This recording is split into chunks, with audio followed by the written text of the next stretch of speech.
Again, I'm Dominic Capitola. I'm the Chief Impact Officer for Community Giving. Thank you for being here.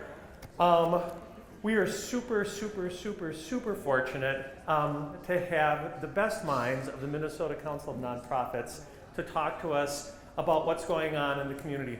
We all know that we live in really uncertain times. It seems like things are changing day to day, hour to hour, minute to minute.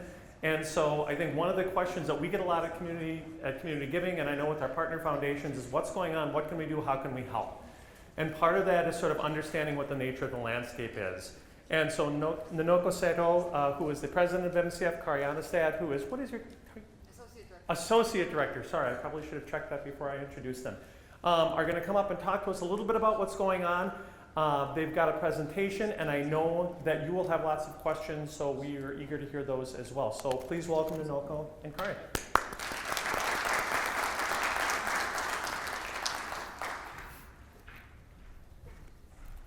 Good morning, everyone. Oh, it is like in my face. I'm so short. Hi, good morning. My name is Nonoko Sato, and I'm very pleased to be serving as the president and CEO of the Minnesota Council of Nonprofits. So this presentation is already outdated, is what we realized. It's not my fault. They requested that we send our presentation last Friday, and there was a lot of things that's happening this week that I will try to touch on as best as I can. But just so you know that there's going to be things that I'm going to be referencing on this piece of paper, because I'm like, that was like a while ago already. Feels like day 575 of January. So with that said, I wanted to kind of introduce us, the Minnesota Council of Nonprofits. If you're not familiar, we are one of the largest state associations of nonprofits in the country. We serve about 2,200 member nonprofit organizations. We have about 27 staff members. And I think, honestly, as Minnesotans, I hope you take pride in the fact that one of the reasons why we are the largest is because of the fact that Minnesota has such a robust and amazing charitable sector. We care deeply about each other, about the communities we serve. And so if you are members, thank you so much. This allows us opportunities to be able to really advocate very strongly on behalf of all of us who work in service to the communities we work with.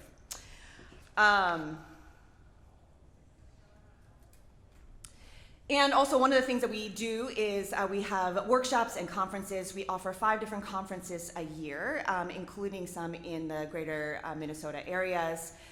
The ones that are upcoming are the Leadership Conference in May, and then we also have a fundraising conference, and then also our annual conference, which will be happening in October.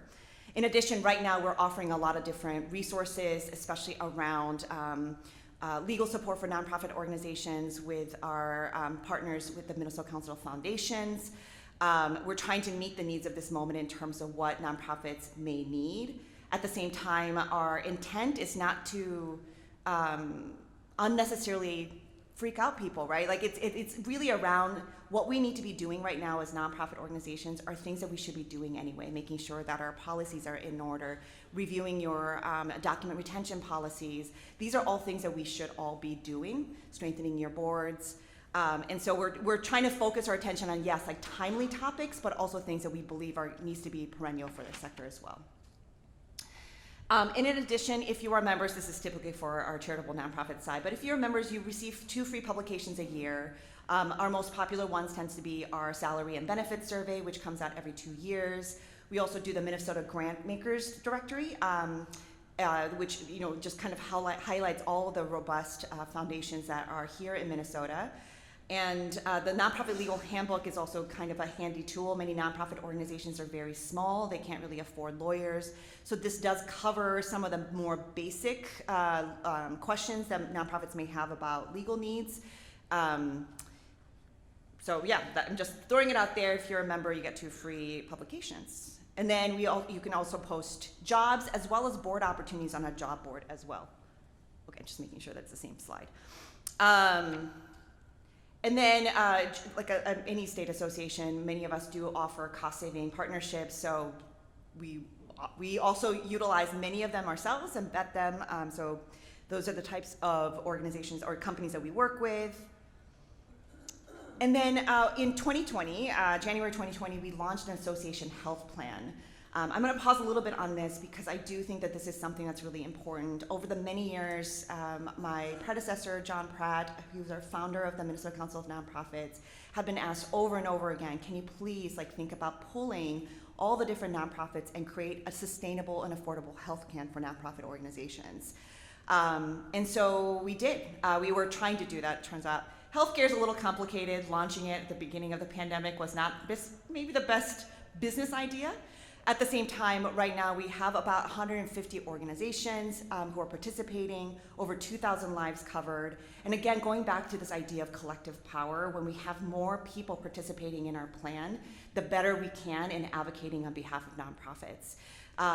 So, 75% of our sector are represented by women, especially in Minnesota. And apparently women cost more in terms of healthcare, probably because of our uteruses. So we know that things get really expensive.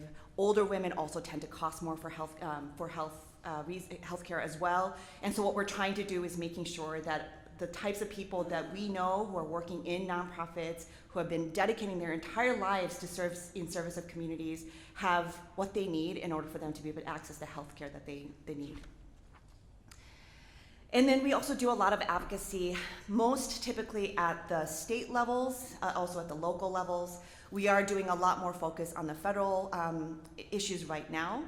We have also a lot of really amazing partners who work with us, and we also convene a group of nonprofit policy people, I believe on a monthly basis, with our public policy cabinet. So if you happen to know folks who are interested in learning and kind of collaborating with other nonprofit people who are working on policy issues, let me know or contact our staff and I'll be able to connect you to the right person. I know this seems like this is like an advertisement for MCN. It is, but it's also I wanted to highlight the resources that we provide. So nonprofit news, so we do have a lot of newsletters that go out. In particular, I wanted to point your attention to our nonprofit advocate right now, which is really around our public policy issues. And we usually do that again, maybe on a quarterly basis, but these days we're sending it out pretty frequently. So if you are interested or want to know what is actually happening in the nonprofit sector, we'll be using that platform a lot to try to mobilize nonprofit organizations to inform you all about things that we're hearing that's going to impact the nonprofit sector. So please, to your grantees, to yourselves, I would just really encourage you to sign up for that. And then last but not least, before I turn it over to my colleague here, we also do sector research. We've been doing this for years just to kind of get a longitudinal study about the state of the sector. Most of the time we pull out more publicly accessible information just to kind of talk about the strength of nonprofits, how many people work in Minnesota within the nonprofit sector, how many nonprofits exist.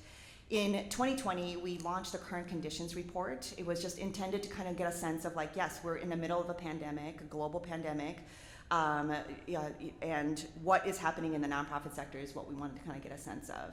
And what we realized after we've done this for a couple times that this information is extremely valuable, and it turns out that we're encountering a lot of challenges with the nonprofit sector right now. So we have, I believe, 7 reports so far, and we're about to launch our new one. The more information we get, especially from Greater Minnesota, the better we can advocate on behalf of nonprofits. So this is another ask, is when you receive our survey, please take them if you are able to, and or make sure that the folks that you are supporting are also taking that as well. So on that note, as we are talking about our report, I'm going to turn it over to my nerdy colleague here. Thank you. Hi, everyone. I'm Kari, Aanestad. I use she, her pronouns, and I'm the Associate Director at MCN. I've been at MCN almost 9 years, which is crazy. And prior to stepping into this role, I was our Director of Advancement. So I supported our research efforts, and I'm so excited. I'm always jumping at the opportunity to do anything with Nonoko, but especially talk about nonprofit research. So thanks so much for being here. So we are going to be talking about what a state of the sector, what is going on right now. And part of what we wanted to do today was set the context for what did the world look like for Minnesota nonprofits before January of 2025, where we've had sort of significant shifts in the federal and political environment that are impacting nonprofits and communities. So as Nonoko mentioned, we launched a current conditions report series during the pandemic, which has allowed us to kind of track longitudinally trends around the nonprofits. And one of the questions that we've asked each time is what has happened in terms of the level of demand for services that your organization provides. On the far left, you can see December of 2020, we had about 38% of nonprofit respondents saying that they had seen demand for their services increase. And what I would have expected or assumed was that those numbers might have been higher during the pandemic, like higher numbers of people saying we're seeing increased demand, and then it could taper off. As we got out of the pandemic, we sort of returned to a new normal. But what the data has showed us and what our respondents have shown is that actually, as we've moved away from the height of the impacts of COVID, demand for community services has increased. The number of people saying that they've seen demands increased has gone up.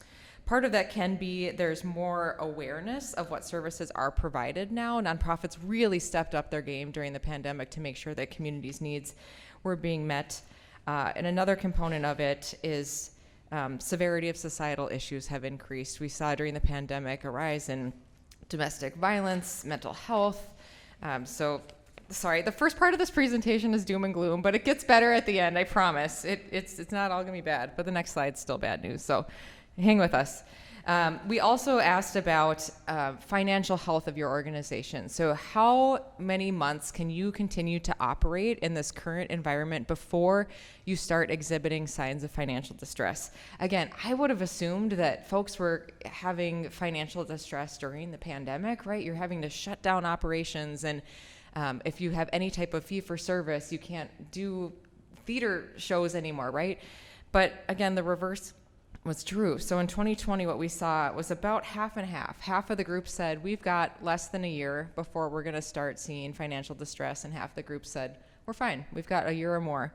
And then as we go over time, up till 2024, which was our most recent survey, it had shifted to 16% said, we're fine, we have more than a year, and almost 80% said, we have less than a year before things are starting to get tough. And there's a couple of things driving that. Part of it is rising costs of inflation. I'm sure we've all felt the pinch of what that has done to the cost of running business. Nonprofit organizations are businesses, right? We have to pay staff, we have to buy food and rent things and pay utilities. We also saw what some folks have called the COVID cliff. So all levels of government kind of mobilized, and philanthropy very quickly to get out relief dollars when the height of disruptions were happening. And now those relief dollars have been expended. They have kind of helped sustain, they played a very crucial role during those pandemic years. But again, now that we're kind of on the other side of it in a lot of ways, that relief funding isn't there anymore, and nonprofit organizations are feeling it. Similarly with giving, so we saw that this is national data coming from Giving USA. The height of the pandemic, we saw kind of increases in total giving from all different types: corporate, private foundation philanthropy, individual giving, kind of people rising to meet the moment. And then as we start to get out of the pandemic, a tapering off, so a return to the old normal. But inflation has been happening all the time, so costs have increased, but individual giving has stagnated or kind of declined a bit. Some other trends that we've been watching or paying attention to: donor advised funds, rapid growth here over the last 10 or 15 years. So currently $250 billion in assets held in donor advised funds accounts. A lot of that at commercial or national sponsors, like the big financial services industry related groups like Fidelity Charitable, Schwab Charitable, right? Personally, I would love to see more of those funds be shifted to community foundations who know your communities and are helpful and effective in advising payouts of those. We've seen some kind of creative use of AI, and I know there was a great session on that yesterday. Capacity building to really bolster internal operations within nonprofits to do fundraising better. There's the field sort of generally optimistic, and donor confidence has been high before Tariff-mageddon, where we saw the market kind of, I'm going to trademark that, Tariff-mageddon, some volatility in the market. So there's there's things that we're watching. This is a beautifully complicated chart, but I will walk you through it. So this is the third edition of something that our founding executive director had published at the Nonprofit Quarterly. So on the top is all sources of revenue for nonprofit organizations. On the bottom are types of nonprofit organizations by 10 major activity areas. And then you see a whole bunch of chaotic arrows. The width of each of those arrows corresponds to how much relative revenue is coming from those sources into the nonprofit sector. So there's a whole bunch of like key takeaways we could highlight, but I think for the sake of this presentation, I want to call your attention to the second bubble on the top right, which is federal government. And then if you kind of bop over a couple bubbles further on to the right, you see foundations and donor advised funds. So earlier, Dr. Eric Jolly had talked about the Gates Foundation. You liquidate everything and it funds 5.5 days of K through 12 schools in the United States. As we're seeing tremendous cuts coming at the federal level, which impacts direct grants to nonprofit organizations. It impacts funding that goes to the state, that gets redirected out to nonprofits and communities, and it could affect direct assistance programs that are run through states like Medicaid. There's no way that philanthropy can backfill the level of cuts. So this is just a visual way of kind of showing the beautiful, complicated map, which is the nonprofit economy of all the sources of revenue that go to making the work possible and the ecosystem that we all kind of collectively participate in. You play a very important role, particularly for small nonprofit organizations that tend to receive a higher percentage of their annual revenue from charitable sources. So declines in charitable giving are not for lack of trying. In 2024, we had 65% of our respondents said that they had increased the level of fundraising from the past year. So groups are trying to secure those dollars, but there's a lot of forces that are making it challenging. And then this is one that we've been watching very closely, which is nonprofit disillusions. So here what you're seeing is data from two sources, the Attorney General's office in Minnesota and the Secretary of State's office. So the AG's office is the smaller blue at the bottom. I think it's blue. Yeah. Orange is the number of dissolutions or organizations that are going inactive each year. And then green was the number of incorporations with the Secretary of State's office. So what we see, if you're looking at the green, is a spike in the number of new groups forming with the Secretary of State office throughout the pandemic. So inspired, amazing nonprofit, emerging leaders saying we want to respond to the challenges of our community. And then in 2022 and 2023, you see a drop in the number of new groups forming, and you see a spike up in the number of groups going inactive.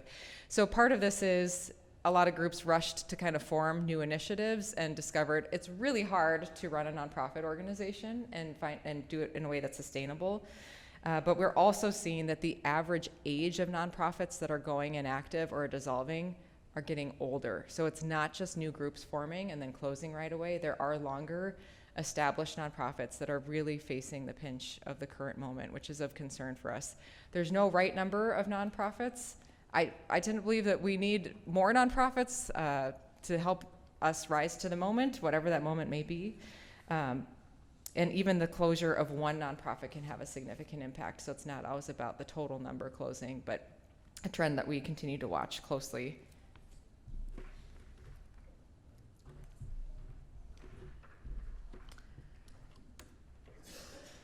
Okay, so this is a moment where you have to bear with me because I'm going to give you sort of as much real-time information, but also this is already outdated. I would also like just kind of like point out what Kari was talking about earlier around the impact of all these things that's happening in the nonprofit sector, but also the disproportionate impact it is having on greater Minnesota and rural communities. There might just be one organization, for example, that might be serving a need, like a food shelter, for example. What happens to that community if that food shelter has to close? Right now, we're also hearing reports that Head Start might be underfunded or defunded. What happens if that's the only place where low-income, families can send their children? And not only that from a demand side, it's also from the giving side as well. I think MCF has a report just around, how much dollars actually go to Greater Minnesota compared to the Twin Cities Metro, and it is significantly lower. I want to say it's like 8% of foundation dollars go to Greater Minnesota, and when you're also looking at the federal dollars going into Greater Minnesota as well, it is significantly smaller. I want to even say like 2%. Anyway, it's very low. The point is, it's underinvestment and it is harming communities, and I also would really encourage you to keep that perspective in mind, because of the fact that we keep on presenting about more statewide stuff, but it is really, I think, much more, it's going to be deeply felt in Greater Minnesota here. So as you may have heard, when President Trump was elected, he signed a lot of executive orders, and the National Council of Nonprofits, just to kind of give you a quick background about the National Council of Nonprofits, who have been amazing so far, they went through a huge leadership change at the end of 2024. The longtime CEO retired, as well as their vice president of public policy. So this new person, Diane Yantel, came in, was hired. She's amazing. I've heard lots of really good things about her. She's coming from the housing world. But honestly, how do we expect somebody new to really pick up and run as fast as she is doing right now? But that is exactly what they're doing.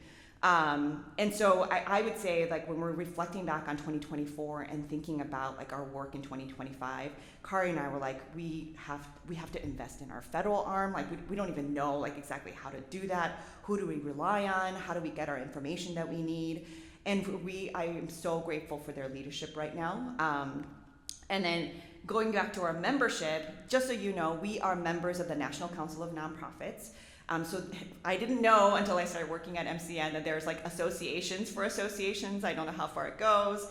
But the idea is that if you are a member of the Minnesota Council of Nonprofits or any of the state associations, you are also a member of the National Council of Nonprofits. So again, on behalf of the National Council of Nonprofits, thank you, because they're doing some incredible work right now.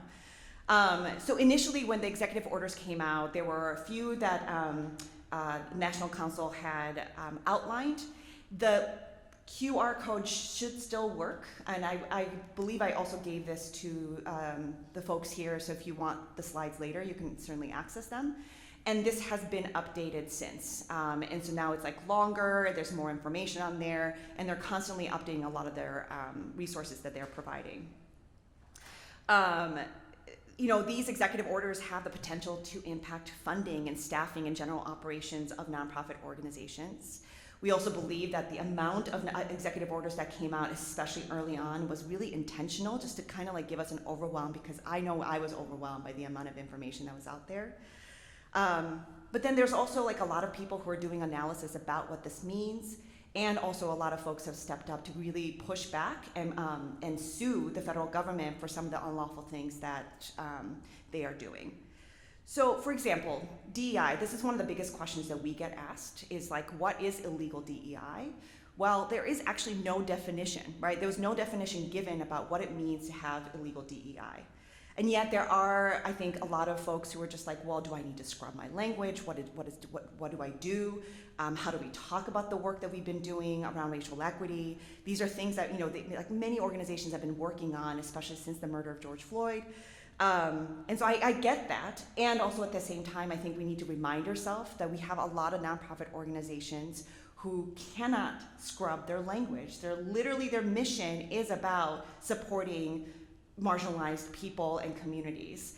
And so for me, I feel I'm not gonna judge or fault anyone for making decisions that you need to make in order for you to be able to protect your organization. But if you are in a place of privilege to be able to stand behind organizations that are working to support LGBTQ youth or immigrants and migrants,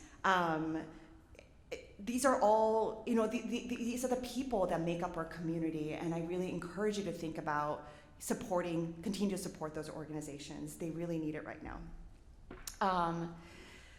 And then, there are federal grants were suddenly cut, and then it was released again. So there's just there's a feel of backlash, whiplash that many nonprofit organizations are facing, especially if they receive federal funding. Some of the organizations that I've talked to are having to make some really, really difficult calls. They had a contract, a contract that says yes, I will provide this service to the government in exchange, and then spend the money first with the anticipation that you will reimburse me for the work that we have done for the federal government. And that money may or may not come. And now, like in 2025, we're also like these organizations just like, well, do we even continue to do the work? Because we have no idea whether or not we're going to be reimbursed for the money that we have spent. And as we all know, nonprofits work in with a very, very thin margin to begin with. And I think there's also considerations. I mean, people are like, well, larger organizations with a lot of assets, I mean, they have the money, right? Well, like, no, not necessarily either. There's a lot of restrictions, and there might be purposes for the money that they might have. So this is impacting a lot of, like, to Kari's point, there's a lot of money that's coming in from the federal government in support of communities. If that money goes, there is no way that philanthropy or individual can really make up the difference. I'm not going to touch on like all of these right now, but I would just say, like, I think one of the things that we also can do as nonpartisan organizations, as C3, we are nonpartisan. We do a lot of work around census and civic engagement. And again, like, I do celebrate the robust, the community, what do you call it? Like, our state really believes in civic engagement, and it is so great, and I want to make sure that we're continuing to like use that as a way to encourage folks to vote, especially in light of what's happening right now. At this point in the Constitution, we have everybody who lives in this country has a constitutional right to be counted, and every citizen has a right to vote. And we need to protect that as a nonprofit sector. I fully believe this. And there's a lot of really amazing work that is being done to try to protect democracy in this moment in time. I'm trying to figure out like how to best do this. I think it's also like beyond the executive orders, I think we also need to remember that there is also a huge federal tax bill that is coming through like a train, freight train, I don't know what the analogy is, which are most likely going to be targeting social safety nets, like Medicaid programs, SNAP programs, that really help support low-income Minnesotans. If those fundings are cut, well, guess who gets to bear the brunt of those community needs, which are, again, nonprofits. So on one end, we're losing funding, and then on the other end, we're also facing more demands for services. And again, I like going back to this disproportionate funding and the need that's happening in greater Minnesota, like this is also going to be felt extremely, I think, very, very difficult in the communities that you serve. There's also, I'm not going to get into that. Okay, so this week, so end of last week, we were hearing rumors that the Trump administration was considering signing some executive orders to rescind tax-exempt status of organizations that are doing climate justice work. And kind of, I think, on Earth Day, that was the rumor, that they were going to do that. It didn't happen. Earth Day passed. I think part of it was because many of the nonprofit sector folks were talking and trying to like call our legislators. There was a lot of advocacy that was happening right now. But that was the rumor that that we heard. And then we just started getting a lot of calls, right? Like people were just like, did you hear about this? I'm like, yes, we know. And so then we talked to the National Council, and so they gave us sort of an outline of potential executive orders that may come. Again, this may shift, but these are the 5 that I'm going to share with you today. So one about the climate organizations. To end, might be another executive order that might end public service loan forgiveness program. And if you're not familiar with that, it is a program that would forgive student loans when you took it out for college if you've provided service to a public job, a career for a certain period of time. I know I have a lot of friends who benefited from that program. That was a huge deal. The reason why they went into the Civic Center or like the public work was because of the fact that they knew that they were going to get their loans forgiven. But that might end, and I feel really bad for those people. I've talked to a few people who are just like, but I only have like 1 more year left. But that is really going to impact our nonprofits' ability to be able to recruit and attract talent that we need in order for us to meet the needs of our communities. There was a potential executive order to rescind federal grants to U.S. nonprofits that are located internationally, or to prevent federal dollars to go to nonprofits that are working on international issues. There are rumors of attacks for major foundations with a lot of huge assets, and also potentially to deploy investigative teams to nonprofits who are receiving funding from those foundations. And then lastly, there might be a watch list of nonprofit organizations that are working on issues that are against the current administration's priorities. Currently, I don't even know what to do. There is an expectation that the president will sign more executive orders tomorrow. So we're going to keep an eye on it. Again, we don't know whether any of those things are will affect nonprofit organizations. But what we are also hearing is that part of the reason why potentially that he didn't sign orders against nonprofits earlier was because there are 3 things that are under review with the Department of Justice. So these career professionals are fighting back and saying, like, look, like, these are all legal. So they're kind of like butting heads, my understanding. So they're looking at 3 different things, one around restrictions on nonprofits receiving federal foreign donations, or engaging broadly in political activity. They're reviewing tax-exempt status, revocation of climate-focused organizations, but not only that, most likely, the thing is, like, at MCN, we don't really focus on subsector issues because we just don't have the capacity to do it. And yet we know that if a climate justice organization is targeted and their tax-exempt status is revoked, this is going to have a rippling effect on many other types of nonprofit organizations that might be doing work around, like, immigrants or, health, all kinds of issues. And then lastly, they're reviewing the limit that the EO can have against foundation grants to international organizations. There's also considerations around potential labeling of nonprofit organizations as terrorist organizations and or terrorist affiliated organization. Last year, HR 9495 was the name of the bill that passed in the House, which was trying to revoke the tax-exempt status of any nonprofit organizations that were deemed to have affiliation to a terrorist organization. So these kind of labels, like, they're trying out different things to see, like, what would stick around how to really target nonprofit organizations. And so we're going to be keeping a really close eye on that as well, because it can be really, really broad. I attended a webinar yesterday and it was so dense. It was just like a bunch of lawyers. So I'm still processing this information, but it is something that is happening right now. I'm sorry, I'm totally, like, bringing the room down.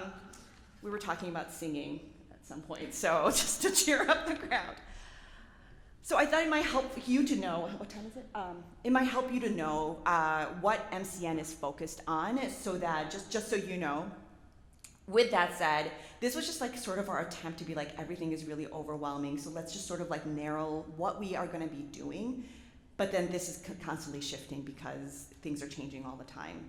But we are looking at, just generally speaking, making sure that nonprofits have access to funding that they need. So things around federal grants, grants.gov being taken over by DOGE is one that we were reviewing earlier. And then any of the federal funding freezes, a takeover of the grants.gov, which is a site that lists all the different grant opportunities from the federal government. And then the nonprofit's ability to maintain their tax-exempt status. So things around the student loan forgiveness programs, the labeling of nonprofit organizations as terrorist organizations, and even the gutting of IRS and just, like, the huge layoffs that are happening at the federal agencies that's impacting nonprofits as well. And then lastly, nonprofits' ability. We are nonpartisan. The C3 organizations are. And this gives us an opportunity for us to be able to advocate on issues without being swayed by some huge donor that may have a political intent, right? If, like, a huge donor comes to a nonprofit organization, I'm going to give you $1 million, but only if you endorse my favorite candidate, it really puts jeopardy on that organization to be able to either, like, lead with their values. So we want to maintain that nonpartisanship. It's called the Johnson Amendment, and we want to make sure that we're protecting it. And also for the nonprofit's ability to be able to exercise our First Amendment rights. This is a right that we all have And we want to make sure that we retain that right to be able to speak up on behalf of the communities, especially on behalf of the communities that we serve. Keep in mind, again, a lot of these executive orders are under lawsuits, and there are people who have expertise in those areas. And even with all the EEOs that I listed earlier that may come out this week, I know that there are a lot of national organizations that are collaborating right now and trying to divide and conquer, because National Council can't do it all. And so they're trying to figure out which types of organizations might be leading some lawsuits. I was going to go into a little bit more detail, but I'm just going to stop there.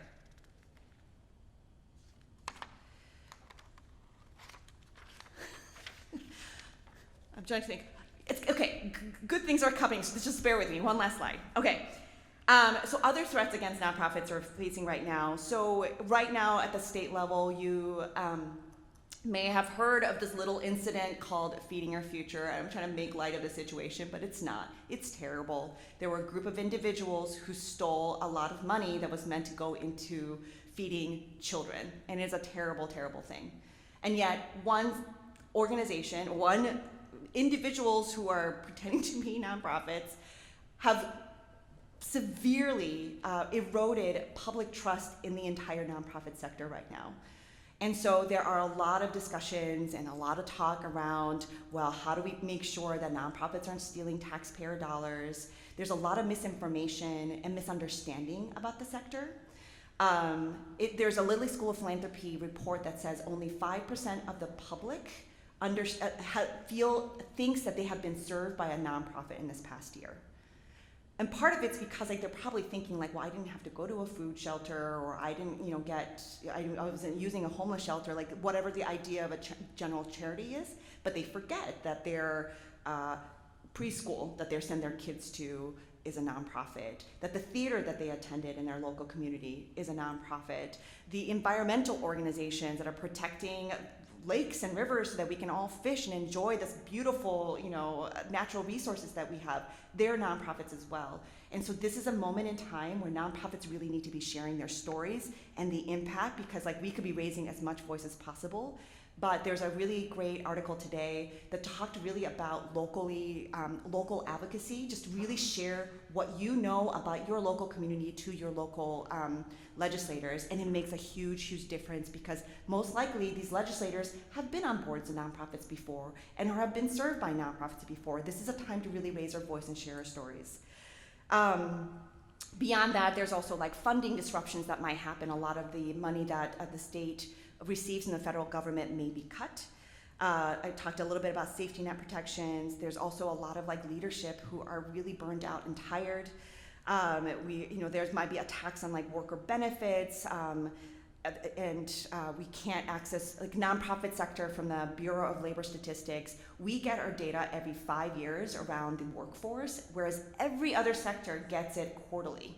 But for some reason, we only get it every 5 years. And so we've been working on that kind of lobbying at the federal level for a while, but that kind of information really helps us, really share our stories as well. Doing nonpartisan voter engagement.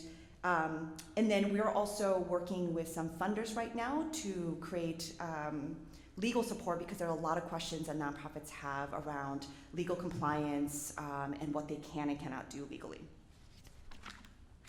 And I'm going to turn it over to Kari. Thanks.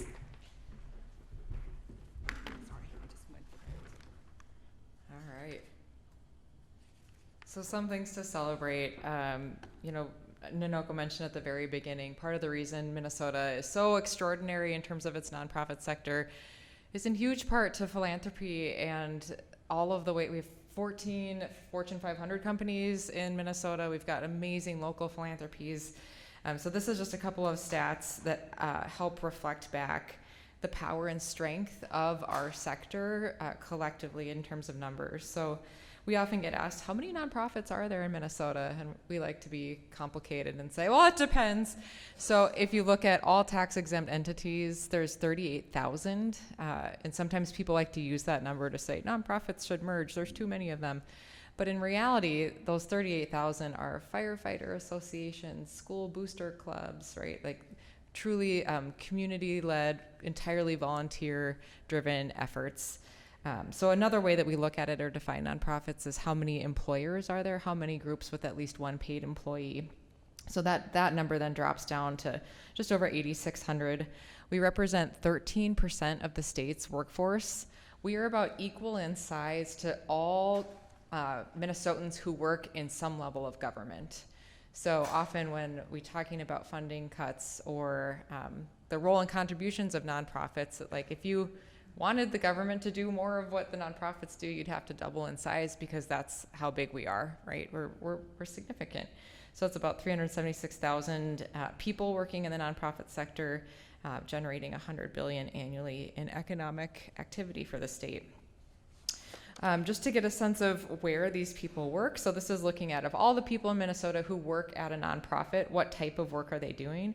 We see that here that 67% work in healthcare related. So when Nonoko was saying only 5% of people think that they've been touched by a nonprofit. Well, have you gone to a hospital or a clinic lately? Because that's a nonprofit. So healthcare is a huge activity of our work in the state. And this is true, this is kind of looking at it by a statewide view, but if you broke this down by region, that kind of breakdown is typically true in any region of the state of Minnesota. Healthcare is big. Followed by education, that tends to be the next highest in terms of number of employees, and then children, family, and individual services.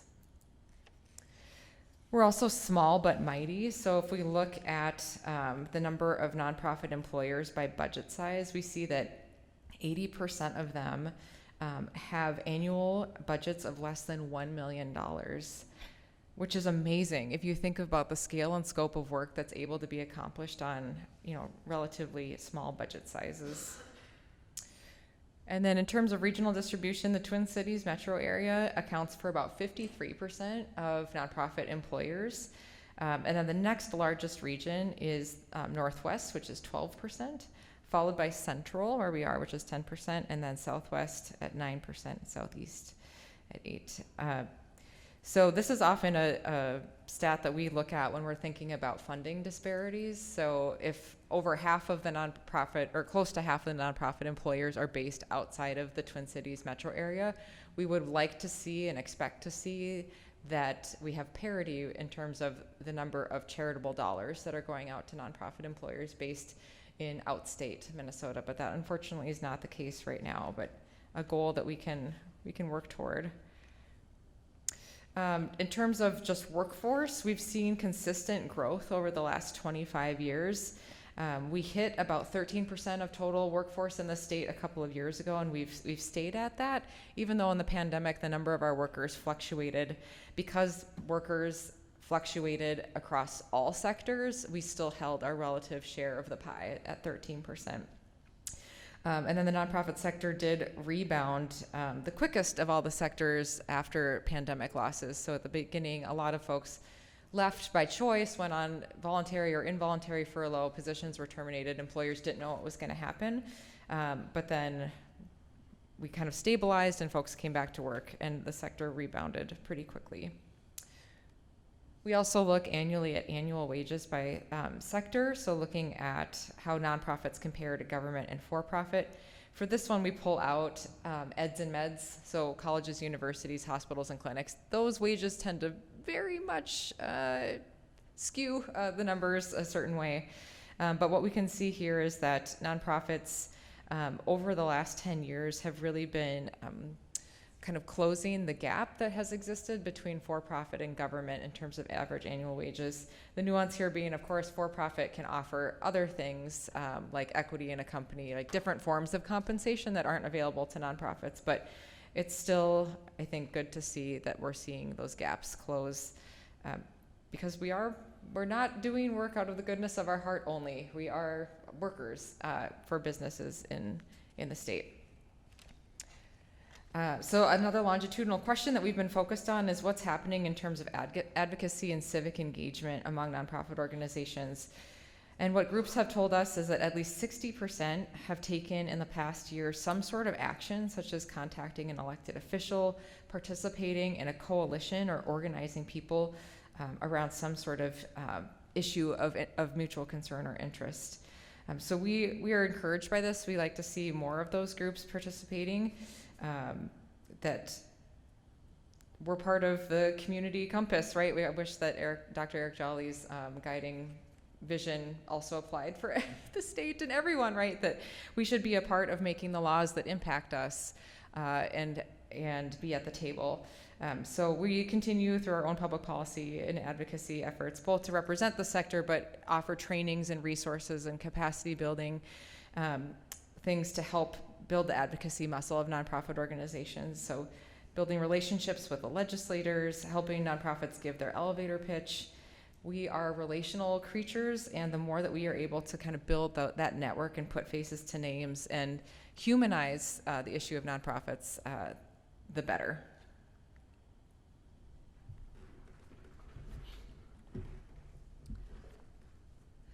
So I've already covered a lot of these already, but I just wanted to kind of highlight the opportunities of this moment for our sector. Again, sharing your nonprofit stories and the impact that you have in your communities. Even if you wanted to go negative and say what would happen to your community if your nonprofit no longer exists or the nonprofit that you're supporting no longer exists. These are really an important time for us to be able to use our voice. And then we're also seeing a lot of organizations that are strengthening internal operations and funders who are funding that work. There's going to be, there's things around legal compliance, making sure they have the right document retention policies, addressing cybersecurity issues, doing a risk mitigation and assessments, strengthening your board, and even reviewing and aligning your values, similar to what Dr. Jolly talked about earlier today. It's really an important time to be able to do that, and a lot of nonprofits are focusing on those issues. And so some of the strategies that we like to recommend to nonprofits is just, again, ground yourself in community, right? We are here in service of community. They know the solutions that they need in order for them to thrive. And so what is it that they need? What are the values that they hold? And when you ground yourself in that, that's what I try to do. I know I need to compartmentalize in a lot of ways, and a lot of times I'm so sad and angry, and yet at the same time, I get to meet and talk to so many incredible nonprofit organizations every day who are despite all of this, continues to do the work because they know that their community needs it, and that is so inspiring to me. I'm focusing on few priorities at a time. This is a strategy to just not feel the overwhelm, because the overwhelm, you can just get all over the place. But if you can just focus on few priorities at a time, that's for everything. But even when you're looking at the EOs, how that might impact your organization that happen to be working with after-school programs. Just try to do that to your the best as you can, and then checking with your staff and yourself and making sure that they have what they need to feel rested and rejuvenated. That is really, really important right now, because this is a marathon, not a sprint. And conducting your risk analysis and tolerance assessment with your board. And again, going back to advocacy, continue to build your advocacy arm. We have a lot of resources around to try to help nonprofits build that. We can answer questions around what lobbying you can do. But what I will say is that educating lawmakers about the work that you do is not lobbying. So if you're concerned around I don't want to break any laws, I certainly felt that way before running a small nonprofit organization. But educating your lawmakers is something that you can do. And then for funders, if you have any restrictions, I'm a broken record about this if you've heard me speak before, general operating funds is something that nonprofits really, really need right now. If you're unable to give more, and that is fine, if you're unable to give more, but think about the fact that if you've already committed that fund, can you release that fund now? Can you give that money early so that the nonprofit can actually plan ahead? Consider the fact that multi-year commitments are great, and that inflation and rates have changed. $10,000 3 years ago is not the same as $10,000 today. I already talked about releasing restrictions, offer additional capacity building support, offering bridge loans, emergency grants, talk to your nonprofit organizations and find out what could really help them right now. And then being aware of the landscape and evolving needs. Use your trusting existing relationships, talk to your nonprofits in the communities and see what they need. And then especially as funders, especially for big funders, you have a lot of privilege, and we're encouraging you to really use that voice in solidarity with other types of foundations out there that are really raising their voice right now. And speaking of which, again, like I said, you can also Google these, but there are 2 different types of call to actions right now for philanthropy. One is with trust-based philanthropy, and the other one is with the Council of Foundations. This is really trying to protect the rights for donors to be able to donate to whatever priorities that you have. That is your right as donors to be able to do that. So the Council of Foundations in particular are really focused on that effort. And then there's also another joint letter that's not on here, again, outdated slides, just around like protecting the nonprofit sector as a whole. And we will be, at least on our socials and our newsletters, we'll also be providing that information on how to sign on as an organization. And then lastly, we also provide a lot of resources just around meeting this moment in time. You could just go to our website. On our front page, you'll probably see this little, like, you know, it says like what are the impacts of federal decisions. Click on that, and there'll be a lot of resources that you can use yourselves or to be able to share with your nonprofit organizations. And with that, we'll stop. Thank you so much. Thank you for being here, and thank you for all the work that you're doing in community. We're really, really grateful for that. So.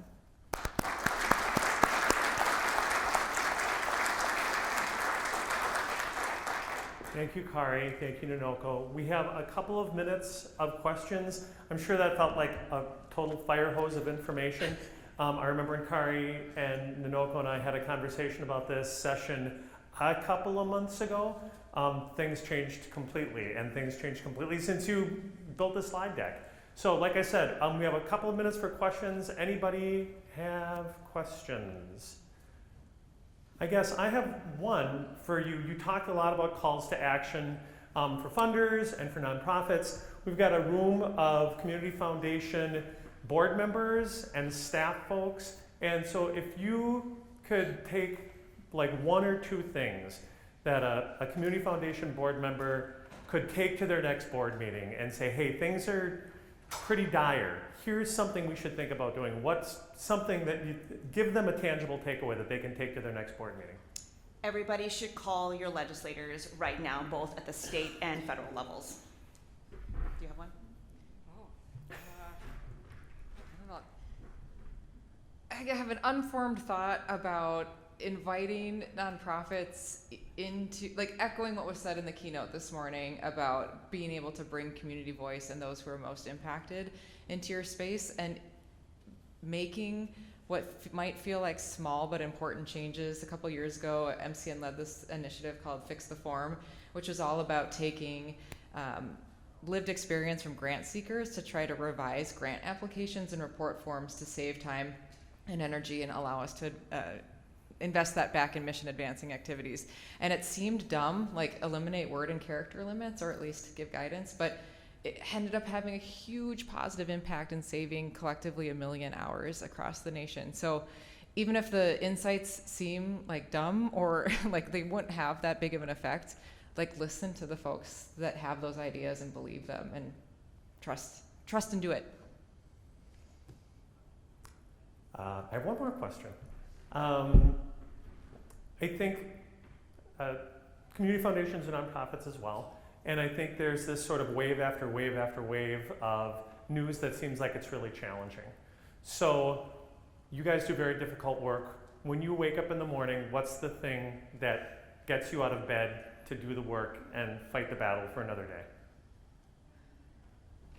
Speaking at Community Giving's Empower Forum. Total cheat.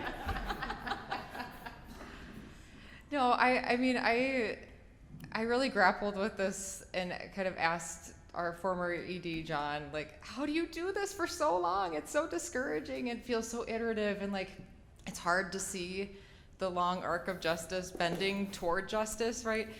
And he gave me advice that I still think of every day. Like, we were at our annual conference when I asked this, and he gestured to this room of 1,000 people. He was like, just look at all of these people who are in a room also showing up every day to do the work that they believe in and know is needed.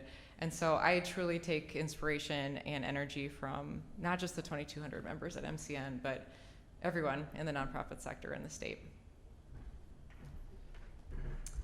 I made a dumb decision to adopt a dog 3 months ago. I have a 13-year-old and an 8-year-old, and I decided to bring a 2-year-old into the house who is eating everything. But she is very joyful, and so she actually wakes me up by licking my face. She's this little tiny dog. So that brings me joy. And then my kids, yeah, like just hanging out with them. My daughter's all about cartwheels right now. So I'm like, oh, I was really good at cartwheels, and I almost tried it recently and then almost broke my hip. But But just like hanging out with them, going out on hikes, that's the other thing about dogs. It's like, oh, I have to actually go outside and take a walk, which has been really great. I live really close to Lake Harriet, and it's exactly 45 minutes to walk around the lake. So I can take like meetings sometimes, just walking. So just doing things that makes me happy as best as I can is what I try to ground myself in. Great. Yeah. Last call. Let me get over there. Wait, hold on.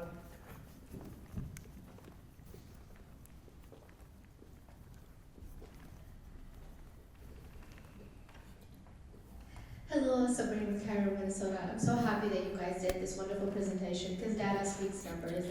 And we know that when we have a vision of what's possibly could come, it would make us as nonprofits a little bit more prepared to handle the storm. A lot of nonprofits know the council as a hub for profits to meet each other. I've been to one of your conferences. My question for you guys is, what are some opportunities that are currently available for nonprofits to be present at your conferences? Or like engagement resources for nonprofits to get to know each other from central Minnesota specifically? Well, so we have a regional representative here, Emily Steinmetz. She was, I believe, here yesterday. Just a bummer that we missed our colleague. And she's a really good resource, especially for central Minnesota. And even if you're not in central Minnesota, we also have Kelly LaCour, who is in the northern region, and then Jackie McNeil, who is in the southern region as well. And then also our membership manager is in Mankato. So I think utilizing them, and then they're also, I think they're more aware of the hubs that exist within the specific regions.